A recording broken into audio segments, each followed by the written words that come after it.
Friends அனைவருக்கும் வணக்கம்.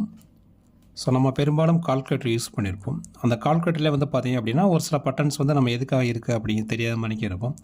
அது நம்மளோட வேலையை சுருக்கிறதுக்காக தான் அந்த பட்டன்ஸ் கொடுத்துருப்பாங்க. அதை பற்றி நம்ம இந்த வீடியோவில் பார்க்க போகிறோம். இது போக நம்ம ஒரு பில் போடுறப்ப நம்ம எவ்வளோ ஷார்ட் ஃபார்மில் பில் போடலாம் அதெல்லாம் நம்ம இந்த வீடியோவில் டீட்டெயில்ஸாக பார்ப்போம். இது பார்த்தீங்க அப்படின்னா கேஷியோட ஒரு நார்மல் கால்குலேட்டர். இதில் பார்த்தீங்க அப்படின்னா அந்த ஜிடிங்கிற பட்டன் மேக்ஸிமம் நிறையா பேர் யூஸ் பண்ணியிருக்க மாட்டோம். இந்த பட்டன் நம்மளோட வேலையை ரொம்ப மிச்சம் பண்ணி கொடுக்கும். அதை தான் நம்ம ஃபஸ்ட்டு இந்த வீடியோவில் பார்த்துருவோம். நெக்ஸ்ட் இதில் உள்ள சின்ன சின்ன ஷார்ட் ஃபார்ம் பற்றி நம்ம பார்ப்போம். இப்போ ஒரு சாதாரண ஒரு கடையில் பார்த்தீங்க அப்படின்னா பில் புக் இந்த மாதிரி தான் இருக்கும். இதில் பார்த்தீங்கன்னா ஒரு ஹார்பன் ஷீட்டை கொடுத்துட்டு பர்டிகுலர் எல்லாம் போட்டுட்டு அவங்க நம்ம கையில் பில்லாக கொடுப்போம். இந்த பில் போகிறதே எப்படிங்கிறத பார்த்துருவோம். இப்போ கடைக்காரங்க பேர் அவங்க சீல் வச்சுருவாங்க. இப்போ ஒரு எம்எஸ்எம் ஸ்டோர் அப்படின்னு சொல்லி வச்சுக்கிறோம். அட்ரஸ் பார்த்தீங்க அப்படின்னா மதுரை. இப்போ கார்த்திக்கிறவர் ஒரு பொருள் வாங்குகிறாரு. ஒரு 4ஆம் நம்பரு நீட்டே போட்டுக்கிறோம். ஒரு 22/8/24. ஓகே. இப்போ அவர் ஒரு ஸ்டோரில் போய் அவருக்கு தேவையான திங்ஸ் வாங்குறாரு அப்படின்னு வச்சுக்கிறோம். இப்போ ஹமாம் சோப்பு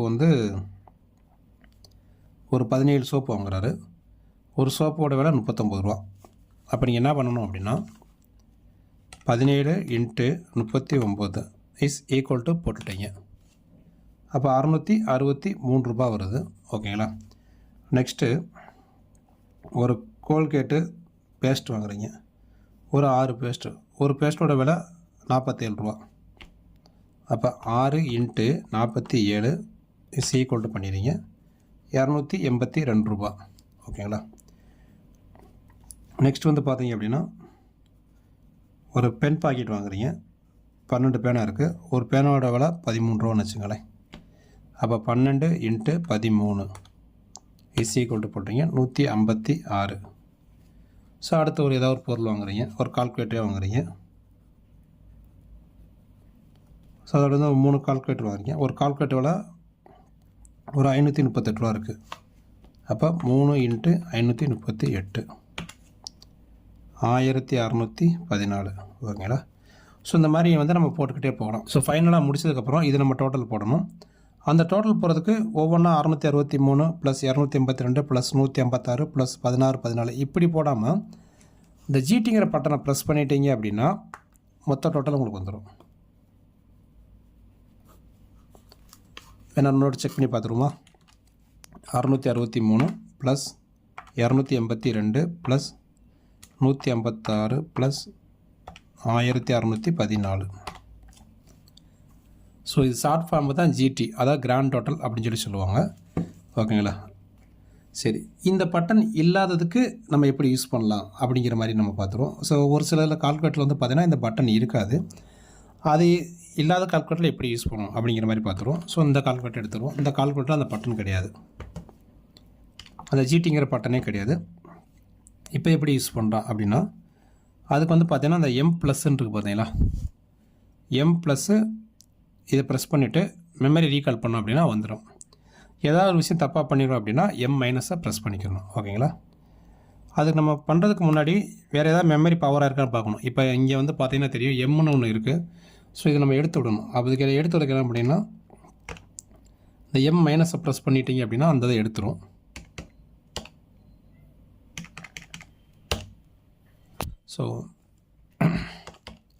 இது பண்ணுறதுக்கு முன்னாடி நீங்கள் இங்கே ஏதாவது எம்னு இருக்கான்னு பார்க்கணும். அப்படி எம்னு இருந்துச்சு அப்படின்னா இந்த மைனஸ் ப்ரெஸ் பண்ணிவிட்டு எம்ஆர்சியை பண்ணிங்க அப்படின்னா அந்த மெமரி ரீகாலை எடுத்து விட்டுரும். இப்போ பாருங்களேன், பிளாங்காக இருக்குது, வெறும் 0 மட்டும்தான் இருக்கும். இப்போ நம்ம இதை போடுவோம் 17 × 39. நம்ம வழக்கமாக இஸ் ஈக்குவல் டு தான் பண்ணுவோம். ஆனால் இந்த இடத்துல ஜிடிங்கிற பட்டன் இல்லை. அதனால நம்ம என்ன பண்ணணும் அப்படின்னா மெமரி ப்ளஸ், அதாவது நம்ம இந்த 2 நம்பரை ஸ்டோர் பண்ண போகிறேன் அப்படிங்கிற மாதிரி கொடுக்கணும். மெமரி ப்ளஸ் பண்ணிவிட்டேன். அப்போ அந்த 663ங்கிறத இதுக்கு உண்டான பேராக நான் எழுதிட்டேன். Next 6 × 47 6 × 47 memory plus equal to பண்ணக்கூடாது. 282. Next 12 × 13 memory plus 156. Next 3 × 538 memory plus 1614. இப்போ எல்லாம் முடிச்சதுக்கப்புறம் எம்ஆர்சி மெமரி ரீகால் கிளிக் பண்ணிங்க அப்படின்னா டோட்டல் அமௌண்ட்டு இதில் வந்துடும். அவ்வளோதான் sir. Memory plus memory recall. ஏதாவது தப்பாகி போச்சு அப்படின்னா மெமரி மைனஸ். ஸோ அப்போ நீங்கள் கேட்கலாம், வேறு எதுக்கு அப்புறம் இந்த ஜிடி பட்டன் கொடுத்துருக்காங்க, இதையும் கொடுத்துருக்காங்க அப்படின்னா, ஆரம்ப காலத்தில் இப்படி தான் இருந்துச்சு. ஃபியூச்சரில் வந்து பார்த்தீங்கன்னா ஜிடிங்கிற ஷார்ட் ஃபார்ம் கொடுத்துட்டாங்க. இன்னொன்று வந்து நம்ம அந்த போட் மாஸ் விதி நம்ம படிச்சிருப்போம். போட் மாஸ் விதிங்கிறது வந்து பார்த்திங்கன்னா ஒரு 38 வகுத்தல் 4 × 8 -2. ஸோ இந்த மாதிரி பண்ணுறப்ப ஒவ்வொன்றுக்கும் மெமரி ரீகால் பண்ணணும். அதுக்காக இதை யூஸ் பண்ணுவோம். கால்குலேட்டர் பெரும்பாலும் கடைக்காரங்க தான் யூஸ் பண்ணுறதுனால இந்த ஃபார்முலா இதில் அப்ளை பண்ண மாட்டாங்க. அதுக்கு சயின்டிஃபிக் கால்குலேட்டர் போயிடுவாங்க. ஓகேங்களா? ஸோ இந்த கால்குலேட்டர் நம்ம எடுத்து வச்சுருவோம். நெக்ஸ்ட்டு வேறு எதுக்கு இந்த இது தேவைப்படும் இந்த ஜிடிங்கிறது அப்படிங்கிற மாதிரி பார்த்துருவோம். இப்போ நீங்கள் ஒரு பேங்க்கு போகிறீங்க, டினாமினேஷன் வந்து எழுதுறீங்க. அந்த டினாமினேஷன் வந்து நீங்கள் டோட்டல் போடணும். இப்போ உதாரணத்துக்கு 500 தாள் வந்து உங்கள்கிட்ட வந்து ஒரு 171 தாள் இருக்குது. 200 தாள் வந்து ஒரு 112 தாள் இருக்குது. 100 தாள் ஒரு 216 தாள் இருக்குது. 50 தாள் ஒரு 8 தாள் இருக்குது. 20 தாள் ஒரு 14 தாள் இருக்குது. 10 தாள் ஒரு 1000 தாள்கள் இருக்குது. ஒரு 5 காயின் ஒரு 48 காயின் இருக்குது. ஸோ இப்போ வந்து இந்த மாதிரி டினாமினேஷன் நீங்கள் பேங்கில் போட போகிறீங்க. இப்போ இதுக்கு ஷார்ட் ஃபார்ம் தான் ஈஸியாக நீங்கள் போகிறதுக்காண்டி இந்த ஜிடி பட்டன் யூஸ் பண்ணலாம். 500 × 171 85 500. நெக்ஸ்ட்டு 200 × 112 22 400. ஸோ நீங்கள் இதை ப்ரெஸ் பண்ணிட்டு நீங்கள் வந்து 0 அமுக்கக்கூடாது. அந்த கண்டினியூட்டி வந்துகிட்டே இருக்கணும். 100 × 216 21 600.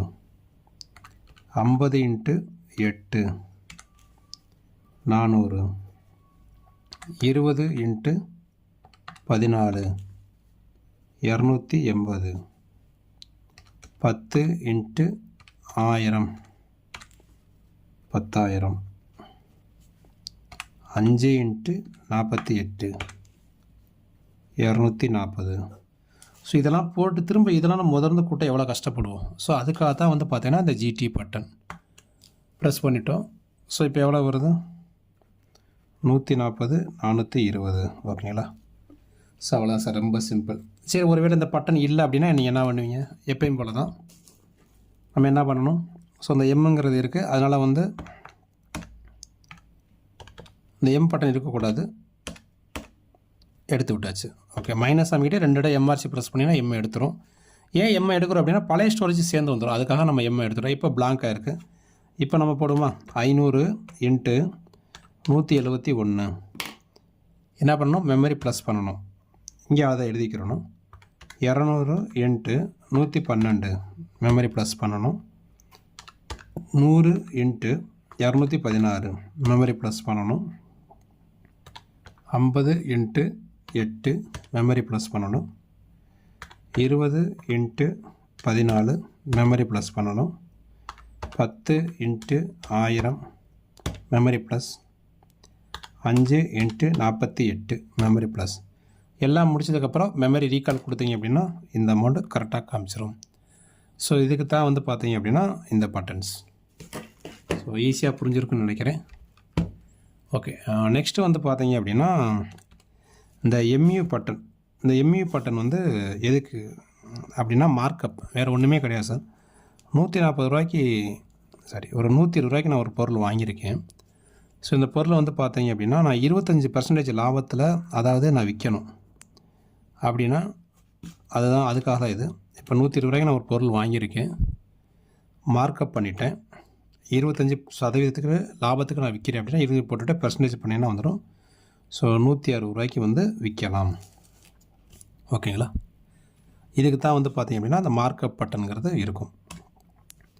ஸோ இந்த பட்டன் புரிஞ்சிச்சு, இது புரிஞ்சிருச்சு, இந்த இதெல்லாம் உங்களுக்கு புரிஞ்சிருச்சுங்களா? இப்போ இந்த பட்டன்லாம் என்ன பார்த்தீங்க அப்படின்னா செக் பண்ணுறதுக்காக தான். இப்போ 500 × 171 இஸ் ஈக்குவல் டு, அடுத்து 200 × 112 is equal to 100 × 216 is equal to 50 × 8 is equal to 20 × 14 is equal to 10 × 1000 is equal to 5 × 48 is equal to. இப்போ நம்ம என்ன பண்ண போகிறோம் அப்படின்னா ஒவ்வொரு ஸ்டெப்பாக நம்ம செக் பண்ணலாம்.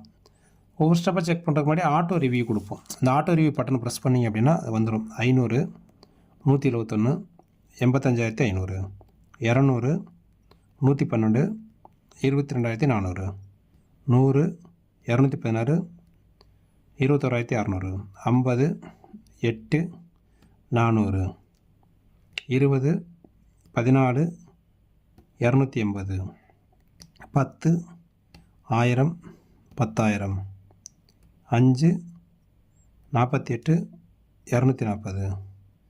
ஸோ இது ஆட்டோமேட்டிக்காக ஆட்டோ ரிவ்யூ வந்துடும். நம்மளை வந்து செக் பண்ணுறது ஈஸியாக இருக்கும்.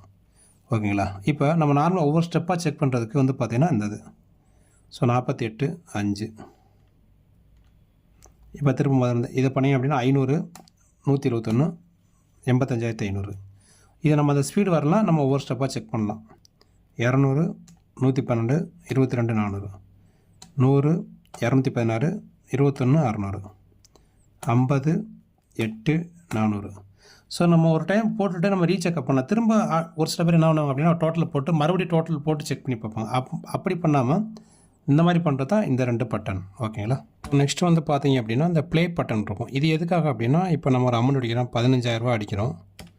ஸோ அடி ஒரு 0 சேர்த்து போட்டோம் அப்படின்னா அதை நம்ம வந்து ரிமூவ் பண்ணுறதுக்காக தான் இந்த பட்டன். ஸோ அந்த ப்ளே சிம்பிள் கொடுத்துருப்பாங்க. அதாவது அழிக்கிறது தான், வேறு ஒன்றும் கிடையாது. ஸோ இந்த பட்டன் உங்களுக்கு எதுக்குன்னு தெரிஞ்சிருச்சுன்னு நினைக்கிறேன். நெக்ஸ்ட் வந்து பார்த்தீங்கன்னா டிஸ்பிளே பட்டன். இந்த டிஸ்பிளே பட்டன் எதுக்காக அப்படின்னா நார்மலாக இந்த டிஸ்பிளே பட்டன் எந்த ஃபங்க்ஷன் ஆகாது. ஸோ இப்போ நம்ம நம்பர் டைப் அடிக்கிறோம். நம்பர் டைப் அடிக்கிறப்ப என்ன ஆகும் அப்படின்னா ஸோ இந்த மேலே பார்த்தீங்கன்னா கமா வந்து மேலே போட்டிருப்பாங்க. நம்ம ஒரு நம்பர் அடிக்கிறப்ப நம்ம எப்படி நம்ம நம்பர் அடிப்போம்? ஸோ கீழே தான் நம்ம வந்து கமா போட்டு பழகிருப்போம். அப்போ அந்த சேஞ்சஸ் பண்ணுறதுக்கு தான் இந்த பட்டன். இப்போ நீங்கள் டிஸ்பிளே பட்டன் நீங்கள் லாங் ப்ரெஸ் பண்ணிங்க அப்படின்னா செட்டுன்னு வந்துடும். ஸோ செட்டுன்னு வந்துருச்சுங்களா? ஸோ இப்போ கமா மேலே இருக்குது. நான் ஒரு ஆரம் மார்க் பண்ணுறேன். கமா கீழே வந்திருக்கு. இப்போ கமா கீழே வந்ததுக்கப்புறம் அந்த டிஸ்பிளேயை 1, 2 டைம்ஸ் ப்ரெஸ் பண்ணேன் அப்படின்னா கமா வந்து பார்த்திங்க அப்படின்னா கீழே வந்துடும். அதுக்கு முன்னாடி கமா எங்கே இருந்துச்சு? ஸோ மேலே இருந்துச்சு. நம்ம மாற்றிக்கலாம். இப்போ மறுபடியும் சொல்கிறேன். இந்த டிஸ்பிளேயை லாங் ப்ரெஸ் பண்ணோம் அப்படின்னா செட்டுங்கிறது வந்துடும். வந்ததுக்கப்புறம் இப்போ வந்து கமா வந்து கீழே இருக்குது. மறுபடியும் நான் மேலே கொண்டு போய் நினைக்கிறேன் அப்படின்னா இதை ப்ரெஸ் பண்ணிட்டீங்க அப்படின்னா மேலே வந்துடும். ஸோ ஏதாவது ஒரு டைம் ஒன்று இந்த மணிக்கு இருக்கும், இல்லை இந்த மணிக்கு இருக்கும். இப்போ இந்த மணிக்கு இருக்குது. நான் மேலே கொண்டு போய் நினச்சா மேலே கொண்டு போய்ட்டு டிஸ்பிளே பட்டனை 2 டைம்ஸ் ப்ரெஸ் பண்ணணும். 1, 2. ஸோ அவ்வளோதான், செட் ஆயிடுச்சு. இப்போ பாருங்கள். ஸோ ஆட்டோமேட்டிக்காக மாறிக்கிறோம். மேலேனா மேலே, கீழேனா கீழே, அவ்வளோதான். ஸோ உங்களுக்கு ஆட்டோமேட்டிக்காக எல்லாம் தெரிஞ்சு நிற்கிறேன். ஆட்டோ ரிவ்யூ, கரெக்டு, ஸ்டெப்பு, ஒவ்வொரு ஸ்டெப்பாக, டிஸ்பிளே, ப்ளே பட்டன். இது ப்ளஸ் ஆர் மைனஸ். இது நார்மலாக ப்ளஸ் மைனஸ். இப்போ -9 + 8 எவ்வளோ வரும்? 1 வரும். அதுதான் ப்ளஸ் ஆர் மைனஸ். ஸோ அந்த ஸ்கொயர் ரூட் வந்து நம்ம பெரும்பாலும் கடைகளில் யூஸ் பண்ண மாட்டோம். ஸ்கொயர் ரூட்டுங்கிறது ஒன்றும் கிடையாது. இப்போ 9ஓட ஸ்கொயர் வந்து பார்த்தீங்க அப்படின்னா 3 வரும். 81ஓட ஸ்கொயர் ரூட் வந்து பார்த்தீங்க அப்படின்னா 9 வரும். 3ஓட ஸ்கொயர் ரூட் வந்து 1.732 வரும். ஸோ இது வந்து மேக்ஸில் நம்ம படிப்போம். ஓகேங்களா? ஸோ மேக்ஸிமம் எல்லா பட்டனும் உங்களுக்கு கவர் ஆகிருக்குன்னு நினைக்கிறேன். ஸோ அவ்வளோதான் சார். இப்போ நெக்ஸ்ட்டு சின்ன சின்ன ஷார்ட்கட் பார்ப்போம். ஸோ நீங்கள் வந்து ஒரு கடைக்கு பர்ச்சேஸ் போகிறீங்க. பர்ச்சேஸ் பண்ணுறப்ப அவங்க 20% டிஸ்கவுண்ட் சொல்கிறாங்க. இப்போ ஒரு பொருளோட ரேட்டு 2,500 இருக்குது. அவங்க கடைக்காரர் வந்து 20% டிஸ்கவுண்ட்டில் அந்த பொருள் வாங்கிக்கலாம்னு சொல்லிடுறாங்க. அப்போ நீங்கள் அதை எப்படி எடுப்பீங்க அப்படின்னா 2,500 × 20% போடுவீங்க. போட்டிங்கன்னா 500 வரும். 500 வந்ததுக்கப்புறம் அந்த 2,500ல் நீங்கள் 500 கழிச்சிட்டு நீங்கள் போடுவீங்க. 2,000 போடுவீங்க. ஸோ இப்படி சுற்றி நம்ம போடணும் அவசியம் இல்லை. 2,500 கழித்தல் எவ்வளோ பர்சன்டேஜ்? 20%. 20 போட்டு பர்சன்டேஜ் போட்டிங்கன்னா அது கழிச்சே உங்களுக்கு வந்துடும். இன்னொரு எக்ஸாம்பிள் பார்ப்போமா? இப்போ வந்து ஒரு 4,865 ரூபாய்க்கு நீங்கள் ஒரு பொருள் வாங்க போகிறீங்க. ஸோ அவங்க வந்து ஒரு 15% டிஸ்கவுண்ட் சொல்லிட்டாங்க. எவ்வளோ பர்சன்டேஜ்? 4,865 ரூபா. இங்கே வந்து 15% டிஸ்கவுண்ட்டில் கொடுக்குறோம் அப்படின்னு சொல்லிட்டாங்க. அப்போ ஃபஸ்ட்டு நீங்கள் நார்மலாக எப்படி கணக்கு போடுவோம்? இன்ட்டு 15% போட்டுருவோமா? அப்போ 729.75 மறுபடியும் என்ன பண்ணுவோம்? 4,865 கழித்தல் 729.75 4,135.25 இப்படி தான் நம்ம போடுவோம். ஸோ இது வந்து சிம்பிளாக வந்து பார்த்திங்க அப்படின்னா 4,865 மைனஸ் 15 போட்டு பர்சன்டேஜ் போட்டிங்கன்னா வந்துடும் 4,135.25. இது டிஸ்கவுண்ட். இப்போ நம்ம ஒரு ஆட் பண்ணி போட போகிறோம். இப்போ உதாரணத்துக்கு வந்து பார்த்தீங்க அப்படின்னா ஒரு டேக்ஸ் போடுறாங்க, 5% டேக்ஸ் அப்படின்னு சொல்கிறாங்க. இப்போ பொருளோட ரேட்டு வந்து பார்த்தீங்க அப்படின்னா ஒரு 3,400 ரூபா. ஸோ 5% டேக்ஸ் சேர்த்து வரும் அப்படின்னு சொல்கிறாங்க. அப்போ 3,400 ரூபாய்க்கு 5% டேக்ஸ் எவ்வளவு? இன்ட்டு 5% போட்டுரும், 170 ரூபான்னு போட்டுரும். அப்போ 3400 ப்ளஸ் ஒரு 170 எவ்வளோ ஆச்சு? 3570 ரூபா ஆச்சு. ஸோ இதை நம்ம ஷார்ட்கட் கண்டுபிடிக்கிறது தான் இது. 3400 ப்ளஸ் போட்டு 5 போட்டு பெர்சன்டேஜ் போட்டிங்கன்னா 3570 வரும். ஸோ டிஸ்கவுண்ட் போகிறப்போ நம்ம மைனஸ் பண்ண போகிறோம், ஒரு டேக்ஸை நம்ம ஆட் பண்ணுறப்ப ப்ளஸ் பண்ண போகிறோம், காமனாக நம்ம வந்து இஸ் ஈக்குவல் டு பண்ண போகிறோம். ஸோ இவ்வளோ தான். இதை மட்டும் நம்ம புரிஞ்சுக்கிட்டாலே போதுமானதுன்னு நினைக்கிறேன். ஸோ அவ்வளோதான் சார் ஒரு வீடியோ. ஸோ நம்ம நெக்ஸ்ட் வீடியோவில் வந்து நம்ம ஜிஎஸ்டி பில் எப்படி போடுவாங்கிறத நம்ம அடுத்த வீடியோ நான் உங்களுக்கு எனக்கு தெரிஞ்சதும் உங்களுக்கு சொல்லித்தரேன். தேங்க்யூ.